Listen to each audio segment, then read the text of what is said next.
Bueno, buen día, doctor. Primero que todo, pues queremos agradecerle por haber apartado este espacio para podernos atender.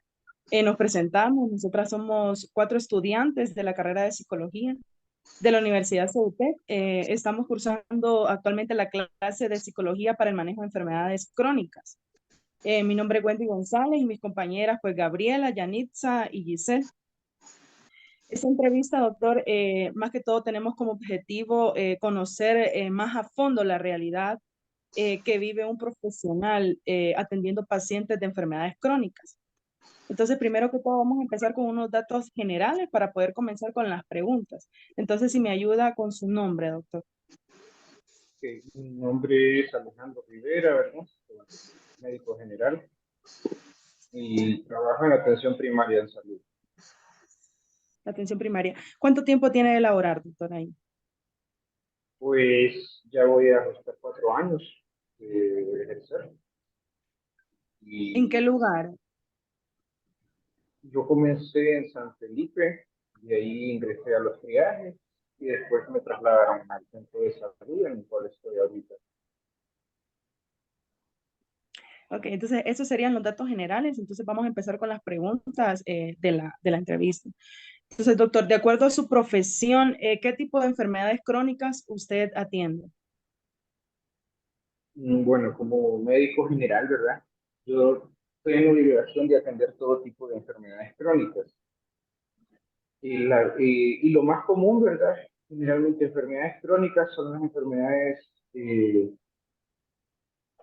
crónicas no transmisibles. O sea, así se llama el grupo de enfermedades, donde está la obesidad, hipertensión, diabetes.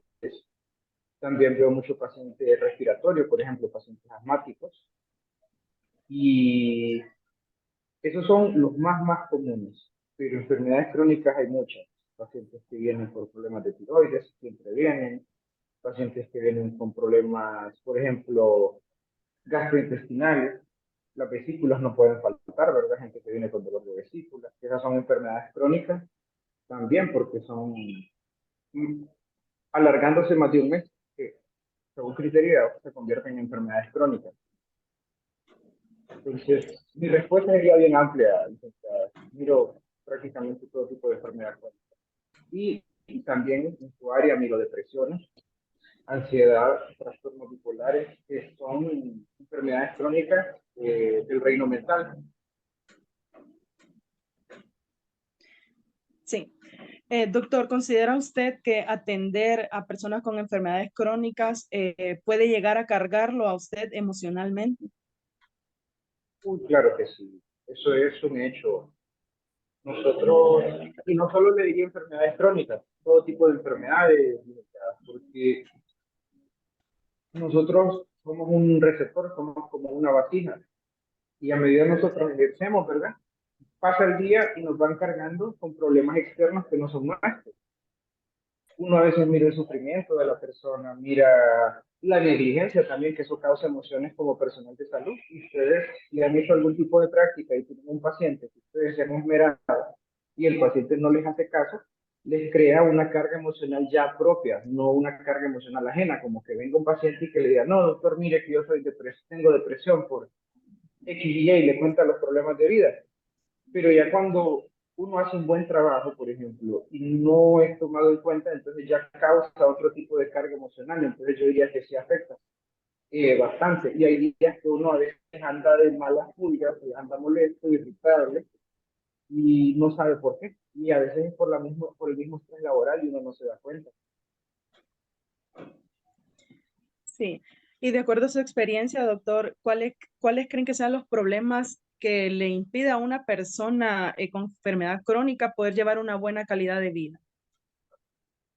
Ok, disculpe, no le escuché.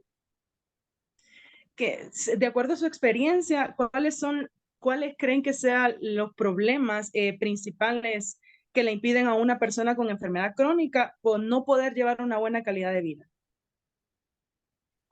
Ok, según mi experiencia, es primero que nada dos factores principales, diría yo. La falta de responsabilidad de parte del paciente, ¿verdad? ¿Por qué? Porque muchos pacientes vienen y dice, ok, yo voy al doctor para que me cure. me va a dar pastillas, pero yo no voy a cambiar nada en mi vida para mejorar mis condiciones, porque no solo está la medicina farmacológica, está los cambios de estilo de vida. Entonces, esa falta de responsabilidad hace que el paciente no tenga apego a tratamiento, no cambie sus hábitos alimenticios, sus hábitos mentales, y eso es un problema porque al final el paciente se daña a él mismo. Y por la misma falta de responsabilidad, no se da cuenta él. Entonces, ahí es cuando entran ustedes y nosotros que tenemos que encauzar al paciente para que siga determinado camino. Y la otra es el factor familiar. Muchas veces es como, no, no tenés eso, o una vecina hizo esto, la desinformación, ¿verdad? Que se podría decir ignorancia. Y el último, diría yo, la economía.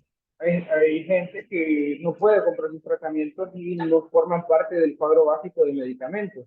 Pacientes con fibromialgia, fibrosis quística, por ejemplo, no se pueden costear un tratamiento. Y yo tengo dos pacientitos que van a El Salvador, por ejemplo, que tienen la posibilidad de ir a El Salvador, pero no de comprar sus medicamentos, porque ya tienen un cuadro amplio, más amplio de medicamentos. Entonces yo diría que esas serían lo que más afecta a un paciente para impedir su apego al tratamiento. Continúa mi siguiente compañera, doctor. Mucho gusto, doctor. Mi pregunta sería, ¿cuáles son las reacciones emocionales que se presentan en las personas que reciben el diagnóstico de una enfermedad crónica? Ok, lo más frecuente, ¿verdad? Giselle? Y lo más frecuente para usted entender es la negación. El paciente, usted sabe el ciclo, ¿verdad? El ciclo de aceptación y ellos siempre van a empezar con negación. Eso no es variable. Por ejemplo, le digo a un paciente hipertenso, ¿verdad? Si usted le tomó la presión, le llega sin síntomas, sin dolor de cabeza, sin náuseas, sin vómitos, sin dolor de estómago, y usted le dice, usted es hipertenso porque anda la presión 200/100, por ejemplo, o es diabético porque anda la glucosa en 300 y está en ayuna. Yo me siento bien. Usted le deja los medicamentos y el paciente no se los va a tomar porque está en negación. Entonces, muchas veces el paciente tiene que tocar fondos para tener un tratamiento apropiado. Ya. De acuerdo a su experiencia, ¿cómo debe estar conformado el equipo multidisciplinario de atención a una persona que tiene enfermedad crónica? Ok, hablando de la estructura de atención primaria, tiene que estar formado por el médico, ¿verdad? De ahí la licenciada en enfermería. ¿Por qué? Porque el paciente ingresa a un centro de atención, ¿verdad? Tiene que ser una atención integral. La enfermera, la psicóloga y la trabajadora social. ¿Por qué? Porque así usted aborda todos los espectros. Pues médico, es obvio, ¿verdad? Le da medicamentos, le da consejería. La licenciada se encarga de los procedimientos y también de la consejería extra. Ellas hacen una buena labor en ese aspecto, al igual que las enfermeras. La enfermera ya es la parte ejecutora, ¿verdad? Si yo le dejo una inyección, ella es la que la va a poner. También ellos llevan otros aspectos de la salud mental del paciente, ¿verdad? Porque nosotros no tenemos psicólogos, en muchos lugares no hay psicólogos, ¿verdad? El trabajador social, ¿por qué? Porque ellos abordan problemas externos. Por ejemplo, tengo que referir a un paciente y el paciente, por medio de la trabajadora social, hace el enlace en el hospital, muchas veces, ¿verdad? Y obviamente los psicólogos. ¿Por qué? Porque los psicólogos son los que deben darle, por ejemplo, los primeros auxilios psicológicos, si en caso de que le den un diagnóstico muy fuerte, a que le digan, usted tiene cáncer, por ejemplo. Entonces, primeros auxilios psicológicos van toda la vida. Y también le dan tácticas de afrontamiento a los pacientes, tácticas de negociación, o sea, ustedes dan las herramientas mentales para que un paciente esté sano. Lastimosamente, aquí la gente no le gusta ir al psicólogo, ¿verdad? Pero es parte fundamental del manejo integral de un paciente, ¿verdad? Listo, gracias.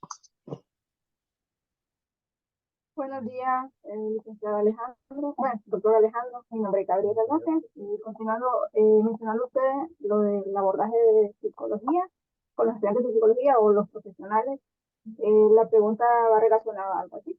¿Usted cómo considera que la psicología debe estar enfocada con las enfermedades crónicas? ¿Cómo sería el papel? Ok, como ya le estaba diciendo, ¿verdad? Yo tengo un paciente con enfermedad crónica. Primero en la captación, quizá los primeros auxilios psicológicos es algo muy fuerte, ¿verdad? De ahí, tácticas de afrontamiento para los pacientes, ¿verdad? Los pacientes tienen que tener herramientas para afrontar sus problemas. Por ejemplo, si usted tiene por ejemplo, un alcohólico, que esa es otra enfermedad crónica que viene. ¿Usted qué le va a decir? ¿Verdad? ¿Qué le va a decir? ¿Qué voy a hacer? ¿Qué tácticas mentales tiene? ¿Qué herramientas psicológicas tiene que tener este paciente para sobrellevar su enfermedad? El papel de la psicóloga es, para mí, preventivo y curativo. ¿Por qué? Porque curativo, sea como sea, vaya, si usted tiene un alcoholismo, una depresión, usted trabaja la parte cognitiva conductual, ¿verdad? Eso es básico para muchas enfermedades. Entonces tenemos primeros auxilios, tácticas de afrontamiento, el,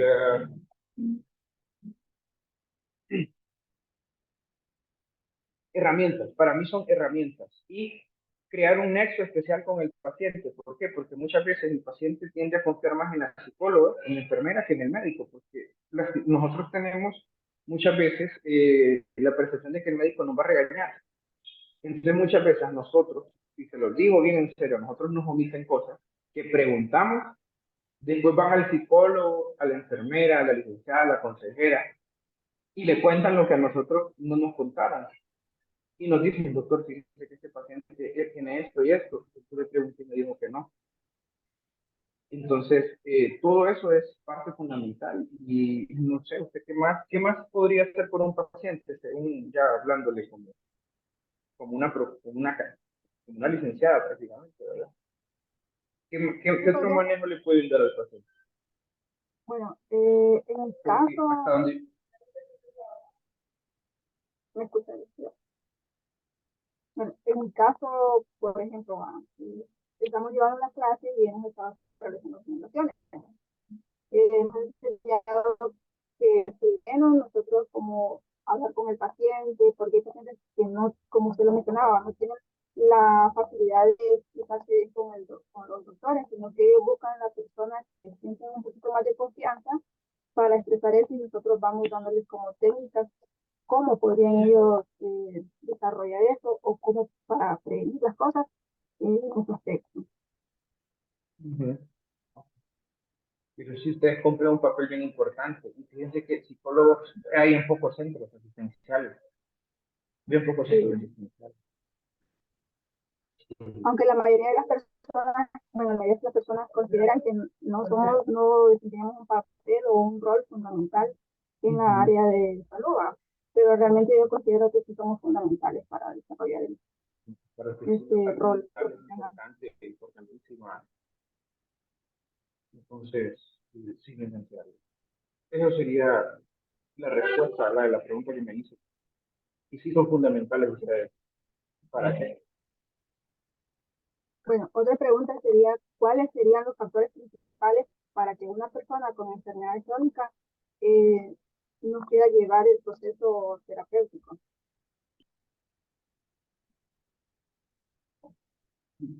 Mire, enfermedades crónicas prácticamente son los síntomas. Entre mejor se siente un paciente que no toma medicamentos, no le va a hacer caso a uno. Eso es para el apego.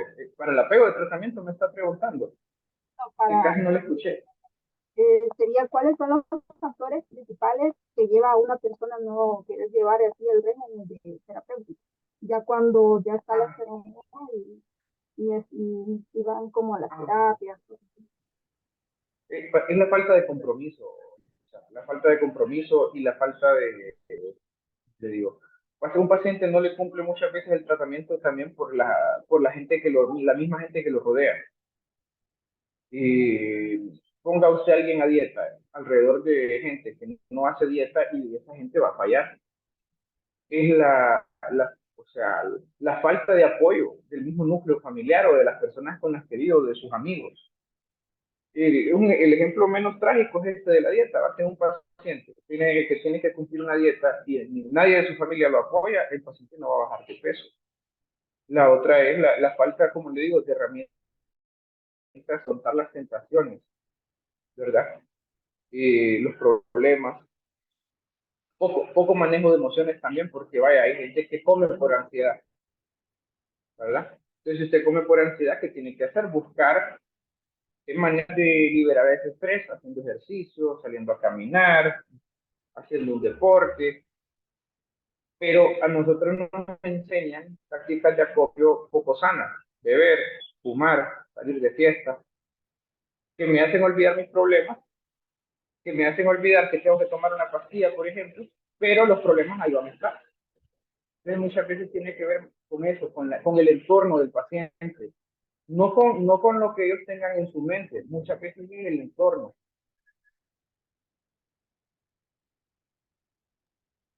Gracias, doctor. Lo dejo con mi siguiente compañera. Doctor, cuénteme, ¿cuáles son los factores psicológicos que afectan eh, a estos pacientes a saber, ¿verdad? Esa aceptación y adherencia de una persona con estas enfermedades crónicas. ¿Cuáles son los factores? Discúlpeme. ¿Cuáles son los factores psicológicos que afectan esta parte de la aceptación y adherencia? Factores psicológicos. Ok. Primero que nada tenemos que hablar de la autoestima. ¿Vale? Si usted es alguien que se quiere a usted mismo, independientemente usted lo que tenga, usted se va a cuidar y va a decir primero es su salud. Porque en la pirámide de Maslow, la base, ¿verdad? Sin salud usted no puede ser un ser humano realizado. ¿O me equivoco? Entonces, primero que nada es la autoestima. ¿Qué tanto me quiero a mí mismo y qué tanto estoy comprometido conmigo mismo para tener ese aspecto saludable en mi vida? Número uno. Número dos, ¿qué tanto quiero cambiar? Si estoy dispuesto a pagar el precio para ser alguien saludable, porque yo tengo aquí pacientes que me visitan todos los meses, cada 2 semanas o semanalmente, que vienen por el mismo problema y prácticamente no hacen los cambios necesarios porque ya sea no tienen la fuerza de voluntad, no tienen la autoestima, no tienen los amigos, no tienen el grupo de apoyo. Entonces, todos esos factores, ¿verdad? Por eso se llama equipo multidisciplinario. Todos esos factores influyen. Usted es psicóloga, le cita a los papás para hablar, o a los hermanos, o con quien viva, o a la pareja. Mire, este muchacho está pasando por un proceso así, así, así, y yo la voy a educar para que usted tenga a una mejor persona después de este proceso. Es un proceso de transformación. Entonces, para mí es eso, autoestima. Por ahí empieza todo. Por ahí empieza todo. Autoestima, el concepto de responsabilidad también es bien importante. Con eso me refiero al si estoy dispuesto a pagar el precio que quiero. Por ejemplo, si yo quiero ser millonario, tengo que trabajar día y noche, un ejemplo. Pero si yo digo, ay, qué bonito es el carro, y hasta ahí llega, y después me voy a sentar a ver Netflix, yo no quiero ser millonario, simplemente admiro las cosas bonitas, ¿verdad? Y todo eso también es parte de hablarle al paciente y hacerle caer en razón que él es el único responsable de su vida, ¿verdad? Y él es el que tiene el timón de su vida, es el capitán de su propio barco. Yo diría que eso es. Bien. Doctor, ¿nos puede comentar brevemente cómo ha sido su experiencia de atender a personas con estas enfermedades crónicas? Mi experiencia, fíjese que como profesional, mi experiencia, y emocionalmente hablando, es bonito, es gratificante, ¿verdad? Tener pacientes bueno, el buen paciente. Eh, Muchos pacientes muy buenos, agradecidos, lo hace sentir bien a uno como profesional, qué buen doctor es usted, qué buena atención, qué cuidadoso, qué amable, pero también está el otro espectro. Nosotros tenemos pacientes mal educados, sin apego al tratamiento, aquellos pacientes difíciles, digamos. Entonces, con esos pacientes también uno entra en una lucha. Y a veces le diré que, y esto es bien duro, por la parte ética, ¿verdad? A veces uno quiere tirar la toalla, pero uno no puede. Si el paciente está ahí es por algo y uno le tiene que ayudar de la mejor manera posible, ¿verdad? Entonces, esa batalla, uno tiene batallas internas también, uno como profesional no es que es un ser que tiene ojos y no mira, tiene oídos y no escucha, y tiene boca, pero la usa para propósitos malos, sino que uno hace lo posible. Pero ahí es cuando le digo la carga emocional. Llega ese punto donde uno dice, ok, este paciente me está causando problemas por X o Y motivo, ya sea emocionales, frustración, por ejemplo, hay mucha frustración en este tipo de pacientes. Así como hay gratificación, hay frustración. Entonces, es un espectro de emociones bien amplio, pero generalmente es más gratificante que negativo. Casi siempre, ¿verdad? Me gusta, le diría que me gusta atender pacientes crónicos. ¿Por qué? Porque a veces le dicen a uno, pucha, mira que he visitado tantos doctores y usted se curó. Y de una. Que bueno, que tiene apego, que uno le llegó al paciente. Sí, qué Eso bien. le podría decir de mi experiencia con pacientes crónicos. Y hay unos que uno dice, ay, no, otra vez. Sí, influye bastante la parte de la empatía. La parte de la empatía, y eso, dice que eso lo había dejado por fuera, la empatía. Es bien importante y es bien difícil a la vez, porque a veces uno dice, pucha, pero este joven, dejando de ver, se cura. Sí. Pero no, entonces, eso es la empatía, como, eso es bien importante, Ujú. la compasión.